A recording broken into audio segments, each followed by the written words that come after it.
maintenant, on va regarder les tests, ou plutôt les procédures de calibration numérique du radio. Donc, en numérique, on a besoin aussi pour tester ça de Moto Turbo Tuner. Donc, on peut tester les paramètres numériques de réception ou on peut tester les paramètres numériques de transmission. Donc, on va les tester un par un. Évidemment, si on va dans l'aide, au niveau de l'aide, ce qu'ils nous disent, c'est TX vérification. Donc, on nous dit que ça prendrait idéalement 2 ordinateurs avec 2 radios d'installer, évidemment. Donc, on peut faire ça avec 2 ordis avec Iron Tuner plus 2 radios. Ou sinon, on peut faire comme moi, c'est-à-dire j'utilise plutôt un General Dynamic plus un radio.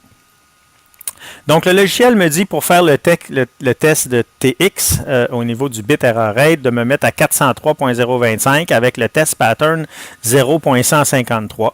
Donc, je m'en viens ici, je me mets, c'est un test de transmission pour mon radio, donc je me mets en moniteur pour ce qui est de mon General Dynamic. 403.025 qu'on me demandait de fréquence. Et puis d'aller le pattern ici, l'appareil il fait juste tester le pattern 0.153. Donc je vais aller tester le pattern 0.153 pour le bit error rest. Je reviens à mon ordinateur et je fais un PTT toggle. En faisant un PTT toggle, vous voyez maintenant que ma raie apparaît ici. Évidemment, elle bouge souvent parce qu'on se rappelle que le Moto Turbo fonctionne sur 2 slots de temps et puis là, on utilise juste une des 2 slots de temps. On voit la déviation qui bouge ici, donc mon test roule. On voit ici BER test running parce que j'ai sélectionné en quelque part dans ma fenêtre audio BER test start, donc le test est run. On voit que la déviation est autour de 2 kHz. L'erreur FSK est aux alentours de 1,76%, ce qui n'est pas beaucoup. L'erreur de magnitude 0,69, c'est pas beaucoup. On voit ici dans le bas la constellation aussi, donc c'est un 4 FSK. Donc on voit ici tous les ensembles des échantillons sont quand même bien séparés les uns des autres. Donc la constellation elle est bonne. Les points ici sont regroupés relativement ensemble. Les 4 symboles sont bien regroupés, donc ça fonctionne bien. Maintenant, si on fait plutôt les tests au niveau de la réception. Donc, en transmission, mon appareil a bien fonctionné. Je m'en vais maintenant en réception. Donc, en réception, le test du BER me demande aussi d'être à 403.025, mais comme mon appareil est en réception maintenant ici sur le General Dynamic, je vais me mettre en transmission. La procédure me demandait de partir avec un output level de moins 47 dBm.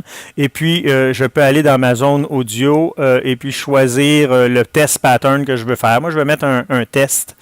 Un sinus à 1031 Hz, donc on va entendre, donc on va voir si ça fonctionne.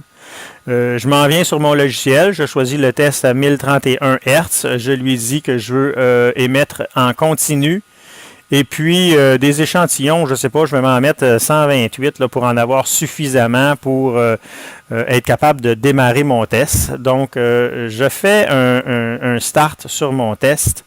Et puis, le test se fait présentement. Vous voyez que là, il fait tous mes échantillons. Puis, il regarde le pourcentage d'erreur. Donc, j'ai 0% d'erreur. Ça veut dire que mon audio est parfait au niveau de mon test. Donc, tout va bien. Si je voulais, je pourrais aller sur mon General Dynamic, retourner dans la RF zone, puis je pourrais faire un test de sensibilité. Je pourrais aller dans Output Level, puis en venir ici comme ça, puis diminuer mon Output Level aux alentours de 97 peut-être. Puis là, on voit que j'ai encore 0% de taux d'erreur. Je vais passer à mon Output Level à 107. 107, j'ai encore un taux d'erreur à 0%.